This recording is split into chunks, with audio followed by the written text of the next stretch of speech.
this works then. There you go. Hopefully you can see me and the presentation in the behind me. Yeah, Is that right, Kate? All right, yeah, great stuff. it is.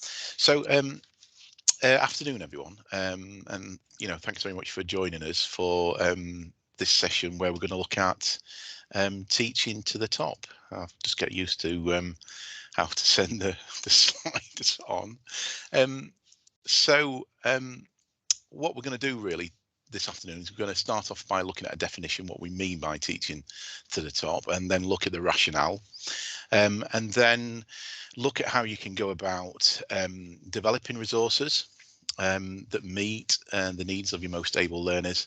And then I'm going to go through a case study, which is going to be a Farrier case study, so a case study from my course. And then I've got a little bit of a group activity to finish off with. With that in mind, if you haven't got your mobile phones, if you could grab those, because there's going to be a little Mentimeter quiz at the end, and you're going to need to read the QR code using your mobile phone.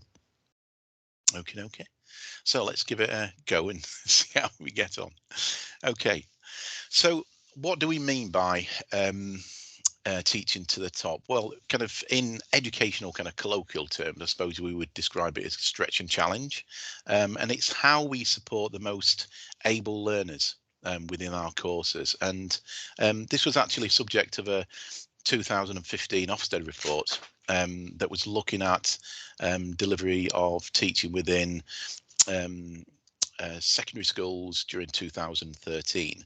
And what it found was that within education and in secondary school, that really they were missing opportunities to support those most able learners. And it is important that we do so because, minimally, we're all looking to deliver an inclusive curriculum. But within the Ofsted report, it described how these most able learners will, hopefully kind of go on to be the leaders within the country. Those people that run businesses and are involved in politics and in sports, those people that drive society forward, really. So it is an important thing for us to do. And in doing so, we are supporting differentiation, and we should be doing that. We frequently think of supporting differentiation as being about supporting those, learners with additional learning support needs or, neurodiversity. But it's equally important that we support the most able. If we are doing that, we are supporting their engagement and attainment. The Ofsted report, as I say, kind of described that in kind of, socio-political kind of terms. We're also supporting learning behaviour, aren't we? Because people need to be challenged, they need to be engaged, or else they can kind of drop into more negative kind of like learning behaviours. And so kind of leading on from that, it's part of the way in which we support the learning culture within our courses, within our classrooms, within our workshops. Because if we support these most able learners, they can radiate out and bring people with them as they push forward. So there's a clear rationale to doing it. Now, when I'm thinking about how I go about developing new resources, I'm a dual professional, so I wear two hats really. Sometimes it feels like I wear more, but I very much kind of use the Farrier process for assessing horses, which is look, plan, do, review. And this is the lovely quad. Sadly no longer with us, but this is the lovely quad being walked up so that I can assess him as a farrier. And the Farrier process for assessing horses is very, very similar to the process that I use for developing projects and developing resources. I look at what needs to be done. I kind of undergo a kind of planning period, and then I develop and deliver those resources, and then I review. And I review in a number of different ways, in qualitative ways and quantitative ways as well. So What are we looking at? Well, I think in relation to this, what we're looking to do is we're looking to identify those learners that are most able, and part of which we will do that is to kind of have a sense of who that learner is. What is their profile? Now, actually, that might not be as difficult to get your head around as it might, first appear, because the likelihood is, as a dual professional, you probably are that person that was the most able learner when you were going through, school and college. So you don't have to look too far, I don't think, to have a sense of who that kind of most able learner is. The profile of that person. But if you do that, then you can use that to kind of build in that profile into your course promotion. So you can ensure that your course promotion is supporting your course, attract those most able learners. You can identify them as you undertake those baseline assessments at the beginning of the course, and that will probably include an individual learner profile. And then as you move forward through the course and deliver the course, your ongoing assessments, your formative assessments, will enable you to identify those learners, and those learners that reveal themselves perhaps more lately into the kind of course, and track those learners and produce data analysis in relation to their progress. So that's what I would say, where you need to kind of start when you're thinking about developing resources for these most able learners. And then you're going to plan. And when I'm thinking about planning, really, there's kind of 4 big areas I'm thinking around, kind of big themes, I suppose, when I'm thinking about planning. The first is the needs of the individual learner, and that comes, as I say, from their individual learner profile. And the second big area really is your curriculum intent. So the design of the curriculum, the syllabus and the scheme of work, and ultimately what qualification are they working towards? What is their progression or intended progression? What is their destination? And then looking at course development, what have you got at the minute? So I want to take a review of, what resources are there within the course already. What do you need to extend? What do you need to update? And then finally, I would suggest that you need to undertake this development in reflection to kind of theories, principles, and models of learning and teaching and assessment. So that would be the planning stage. And then, apologies, I had to disappear. Okay, thanks very much. A little message there. So as we get to the stage where you're actually delivering, then you're going to be, delivering the resources that you've produced. So there are quite wonderfully on the quality page, if you go across to the quality page, there's a whole selection of resources, including some little presentations. I say little, quite extensive presentations, to be honest, on kind of toolkits, so suggestions for different types of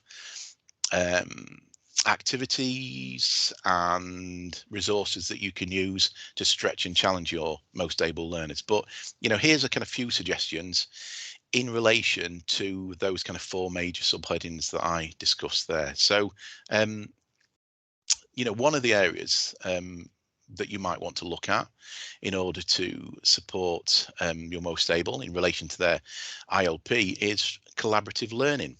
And collaborative learning is going to be a theme that we're going to be picking up next week, isn't it, Kate? Yeah, big thumbs up there from Kate. Okay, so yeah, so you can learn more about that next Thursday. Another idea might be in relation to the curriculum intent, might be developing reflective practice, and supporting learners be able to reflect upon where they are. Can be a very important thing to do, because it helps them kind of take ownership of their learning journey. It helps them understand where they are currently, and ultimately what they need to do to get to their final destination, achieve their aspirations. So developing reflective practice and creating resources that support the development of reflective practice can be very helpful for pushing people forward. And then in relation to course development, one of the approaches that we use, and you might want to kind of think about it, is helping your learners develop their own peer learning resources. So, set them activities where they are generating resources that are, relevant to them, but also, have that kind of aspirational element to them. It's setting them a challenge, and we do that a lot. And we get our learners to create podcasts and YouTube videos that they then share, and it creates a large bank of resources. And then kind of thinking about in relation to theories, principles, and models. If we kind of take Bloom's as an example, then supporting your learners to self-evaluate. If you're delivering a level 3 course, if you teach or support your learners to self-evaluate, actually you're kind of really pushing the envelope there, because analysis and evaluation within Bloom's really are kind of level 4, level 5 kind of cognitive processes, and so you're pushing your students, you're stretching your students and challenging them if you are asking them to self-evaluate.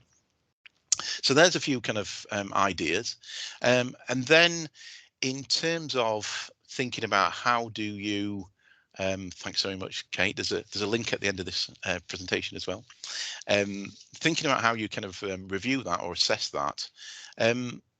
Well, you can collect quantitative data, can't you? Numbers, percentages, and you can collect those, and you can come up with kind of tracking sheets like this one that you can see behind me, which is one of ours.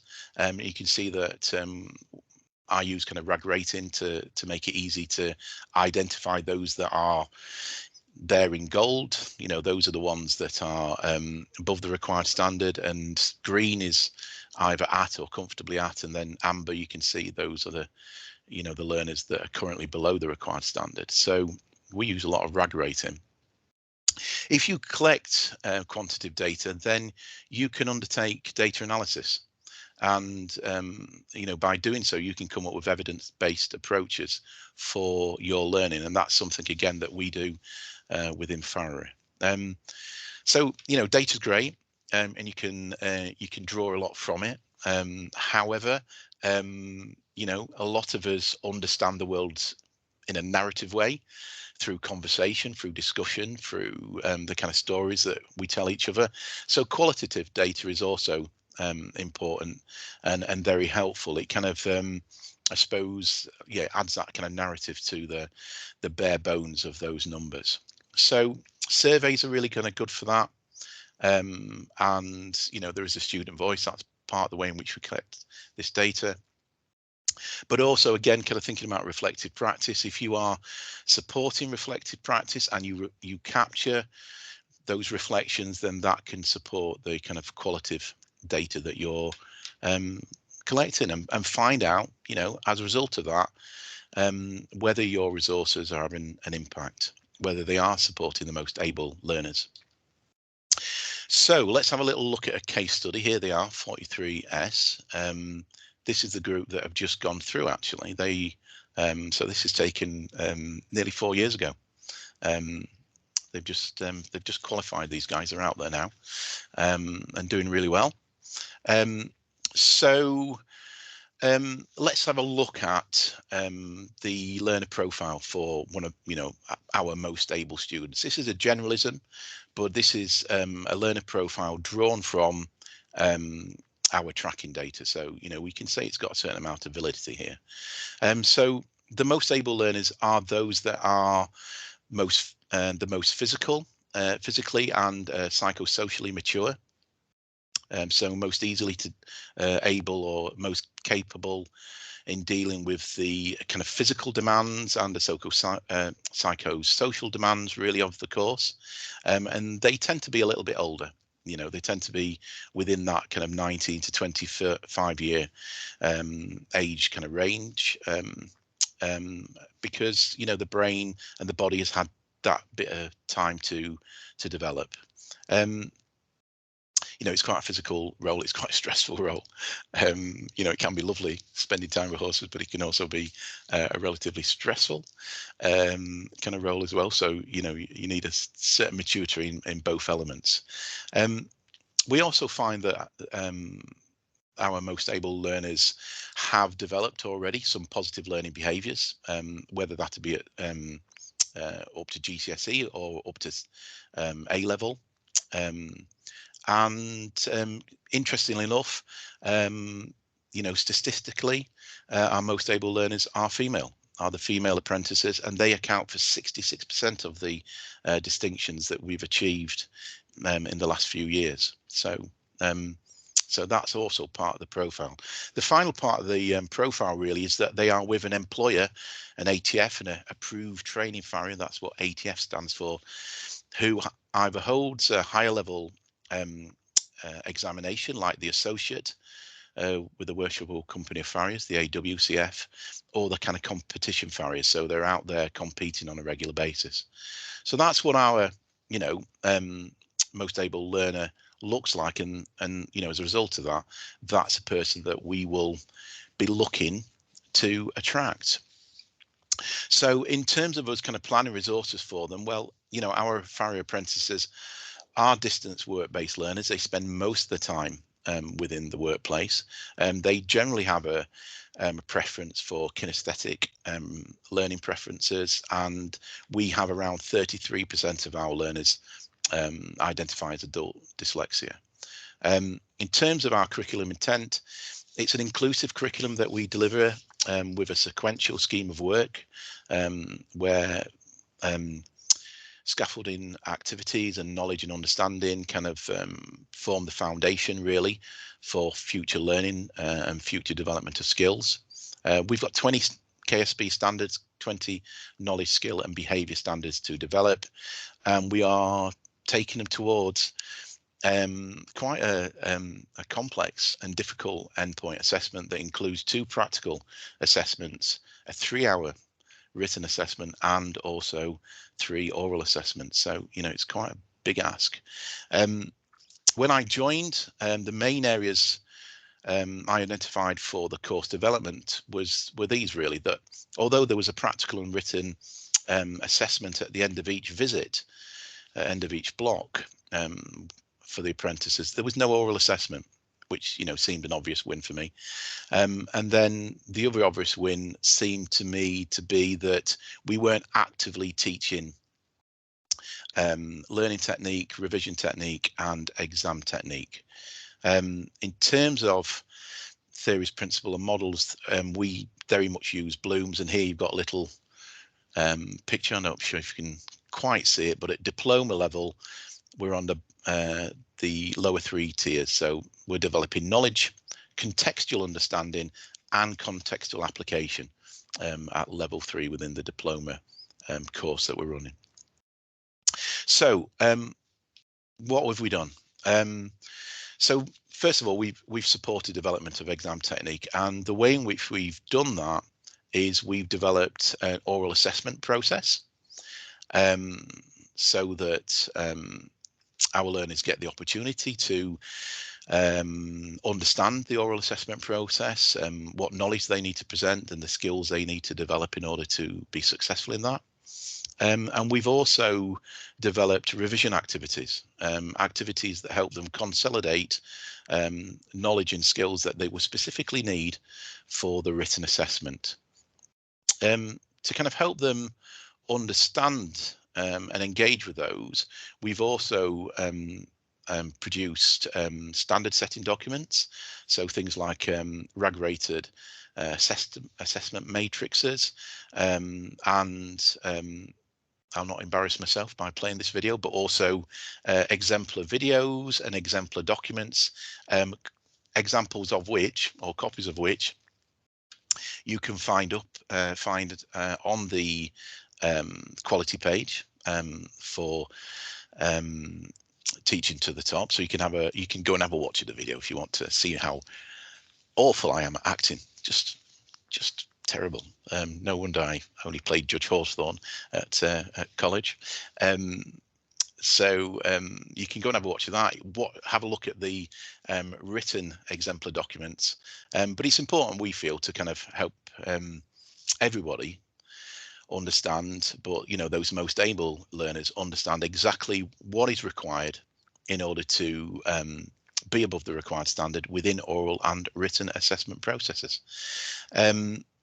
And these exam techniques, they're really helpful as well, supporting learning, because they provide scaffolding activities really to develop learning through live horse observation, and also the use of reflective video, where we get the apprentices to video themselves describing and demonstrating on the horse, and role playing kind of different situations, and then, as I say, they can be captured and they can be used as peer learning resources and extend the bank of resources that we have.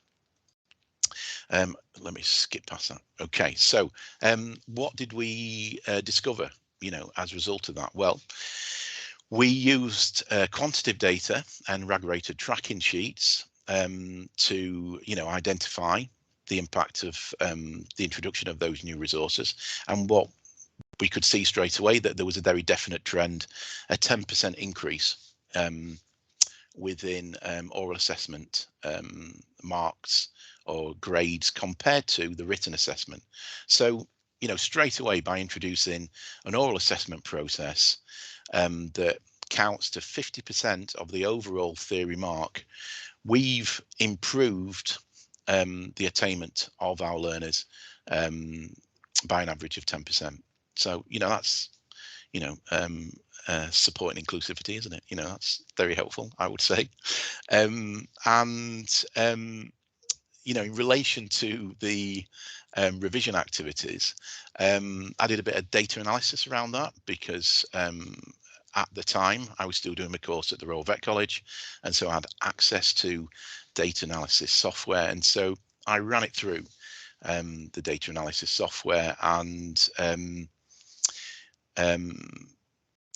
what I discovered was that where we supported understanding through revision activities, the average grade for that answer was 80% within the written assessment, and where we didn't support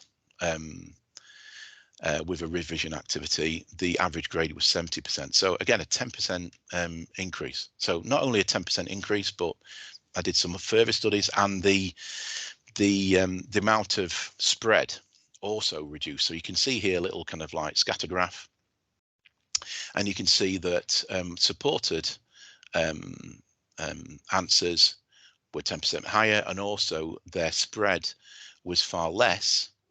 There was far less variety, in grades than in the unsupported. So we're increasing accuracy and consistency there through the use of revision activity. And the Mann-Whitney test said that this was a significant difference, because it had a probability value of less than 0.001. So that means it's statistically significant. It wasn't by chance, it was as a result of the direct intervention. So, what can we see within the grades over the last kind of few years since we've introduced this? Well, 64% of our learners now achieve a B or above within their theory examinations. Within the written and oral assessments at diploma level, 64% achieve a B or above, with 21% achieving an A. And as we said, 66% of those, so 14% of those are female. So, quantitative data backs up what we've tried to achieve.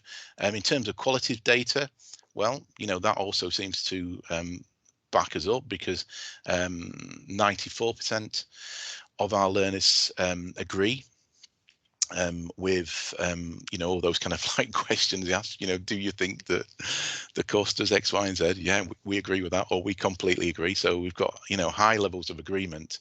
And also, you know, again, qualitatively, the stories and the conversations that we're having from with the worshipful company of Farrier examiners suggest that they are happy with the way in which we are supporting and preparing our apprentices now, because they have a clear understanding of what the standards are, and also they are kind of well prepared to engage with all the different kind of examination approaches. So that's a little case study. So it's over to you now. And what I'd like to do is I'd like to find out a little bit about or we'd like to find out a little bit about how you are kind of looking at this. So you should be able to see, and I'll get out of the way, you should be able to see a QR code on the screen. If you'd like to raise your mobile phones and take a picture of that, you should be able to be taken across to a little Mentimeter quiz or survey. Okay. And if you tell me when, I'll give you a couple of minutes to do that. But when you've done that, what I'm going to do is I'm just going to kind of close this particular presentation, and I'm going to shift across to the Mentimeter screen so we can see your results come in. Okay, so let me know if you can't, if you've not done that. Okay, well, people are starting to do. So what I'm going to do, I'm going to stop sharing this screen, and I'm now going to start sharing that screen. So the first question was, what do you feel are the characteristics of the most able learners in your specialist area? They're motivated, they're diligent, they're focused, they're reflective, they're driven, they're committed. Okay, some good words there. So this is a word cloud, and you know, words that are hit more often will get increasingly large, and those that are less common will be smaller. Okay, so focused is central, and it's the largest at the minute. Motivated and committed, you know, that are kind of synonyms, aren't they, really?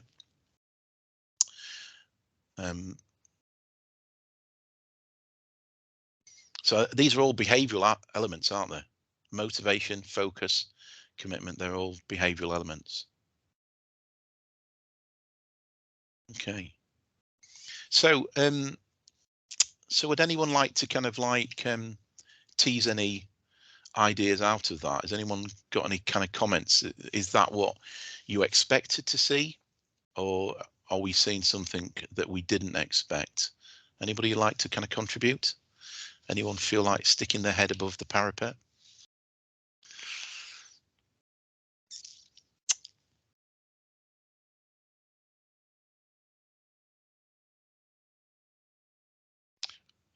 No, doesn't seem so.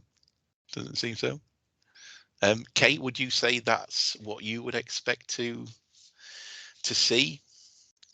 I think the words that you've got on the screen quite there are very sort of a good way of describing that type of student, actually, isn't it? I think. Yeah, yeah. Definitely. So, sorry. You've got it's a lot of you've got sort of good existing skills on there, which is interesting Yeah. because you've got the scaffolding of your learning, but Mm, there are that attitude, isn't it, is mm, really influential on their success. So you've got committed, passionate, keen, yeah, focused, yeah, driven. yeah. They're very sort of personal, student on the right course type of approach as well. It's like behavioural qualities, aren't there? Mm, You know, yeah, rather than maybe classifications. You know, these are kind of behavioural kind of qualities, aren't they? yeah. Right. So let's see if I can let's see if I can go to the next one then. I think I can. So we'll bring up the next slide. So the next slide is, how are you supporting the most able learners in your specialist area? So again, press enter to show the answers. Okay, how are you supporting the most able learners in your specialist centre? So here you can write a little bit more, you know, and it doesn't, Mentimeter's quite nice because it doesn't feel like you're sticking your head above the parapet, but you do get a chance to have your say. So, you know, type a little, praise and good work, fantastic.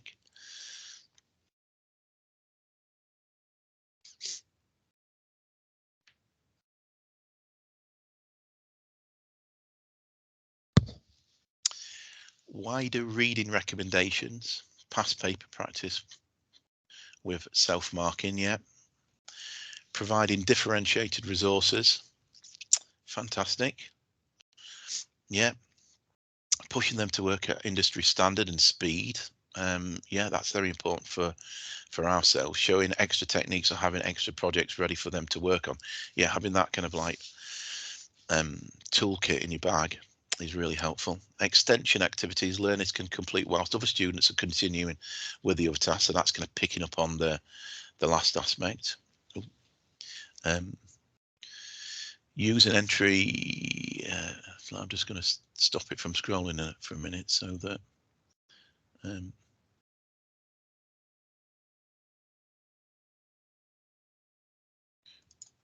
okay. Use an entry text to assess prior knowledge and understanding. Yes, so baseline our entry. Ideas for next steps. Carry on. Press enter. So let's see. We've got 8 answers so far.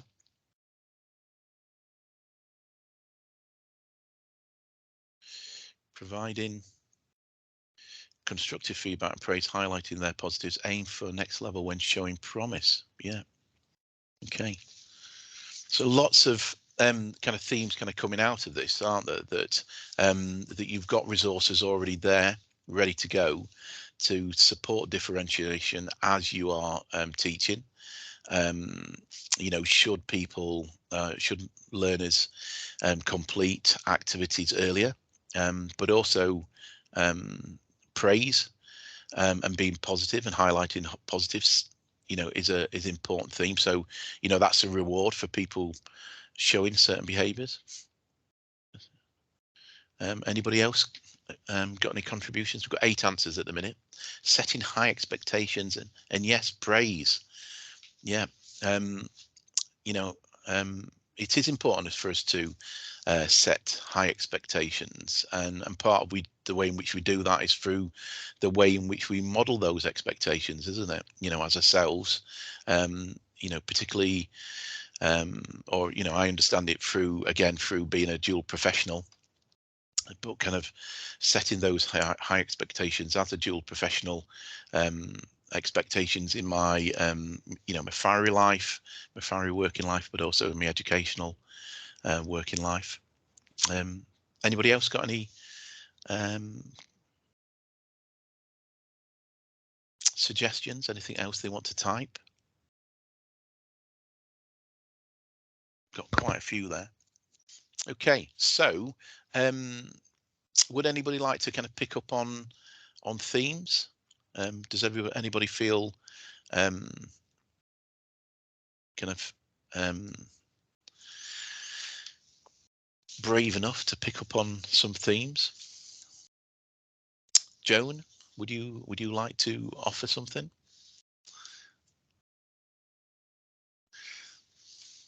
You're putting me on the spot. I am putting you on the spot, Joan.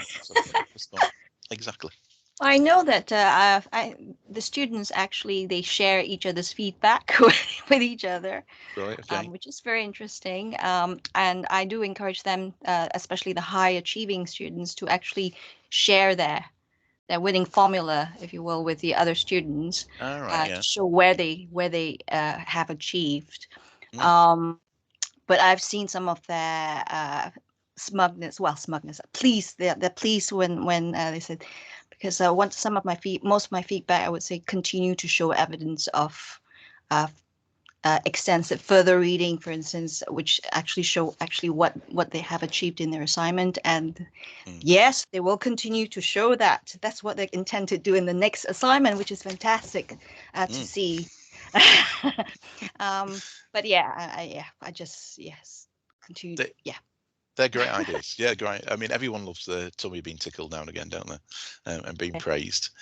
So providing praise is really helpful. But as you say, creating the environment where learners are learning from each other. So you've got peer learning going on, and also those most able learners are passing on and being aspirational to the other learners in the group. That's part of why we're doing it. We're kind of creating that positive learning culture, aren't we, within a group?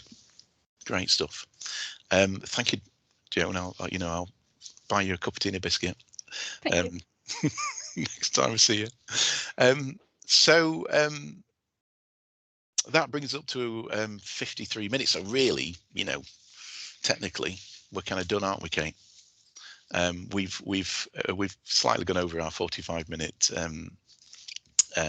time allotment, but kind of thank you very much everyone for joining. Thank you very much for your kind of contributions. I hope you've learned something. As I say, there are a number of the resources that I've discussed today sitting up on the quality area, so you can go and have a look at them. You can go and laugh at my role playing, and what I would kind of hope is kind of going forward, if you are a mentee and you have a mentor with you, perhaps you'll kind of pick this up and have these kind of discussions between yourselves. Okay, so thank you very much for joining us today. Enjoy the sunshine. It is breaking through. Kate is very much kind of aglow with the early evening sunshine, and I look forward to seeing you all very, very soon.